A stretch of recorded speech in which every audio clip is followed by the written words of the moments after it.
Prolific character actor James Karen passes away at 94, leaving behind a career that included roles in Poltergeist and Return of the Living Dead. Born in 1923 in Wilkes-Barre, Pennsylvania, Karen began acting in the late 1940s, and remained at least somewhat active all the way to the present day. Karen's resume consists of more than 200 film and TV credits, and he was often a stage actor as well. Notably, Karen also served his country in the Air Force during World War II. While Karen appeared in many projects within many genres over the course of his career, there's no doubt that his horror work came to define his legacy. Horror fans are extremely loyal, and once an actor has made a memorable impression within the genre, that person tends to be embraced by the horror fandom for basically the rest of time.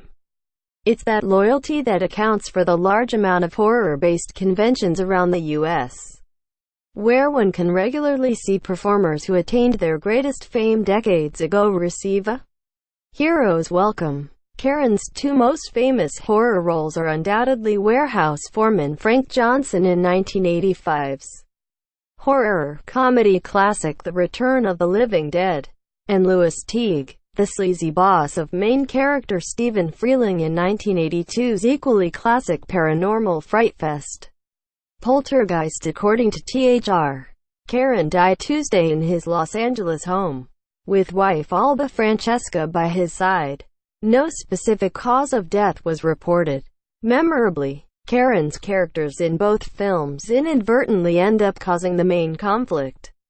In Return of the Living Dead, Frank accidentally releases the trioxin gas that causes zombies to rise up and devour the brains of the living, while in Poltergeist, Teague makes the unethical decision to build the Cuesta Verde planned community on top of a cemetery. As Craig T. Nelson famously yells late in the film, Karen's character moved the headstones and not the bodies, stirring up the spirits that plagued the Freelings. Karen would also return to play a character very similar to Frank in largely standalone sequel, Return of the Living Dead Part 2. Outside of horror, Karen made appearances in enough TV shows and movies to fill multiple additional paragraphs. Just some of the highlights include All the President's Men, The China Syndrome, Dallas, MASH, Dynasty, Cheers, Wall Street, Murphy Brown, The Larry Sanders Show, Seinfeld, Any Given Sunday, The Mulholland Drive, and The Pursuit of Happyness. He also made a couple appearances on Coach, the sitcom starring his old Poltergeist co-star Nelson. That list still only scratches the surface of Karen's long, enviable career. Source: THR Tags, Obituaries.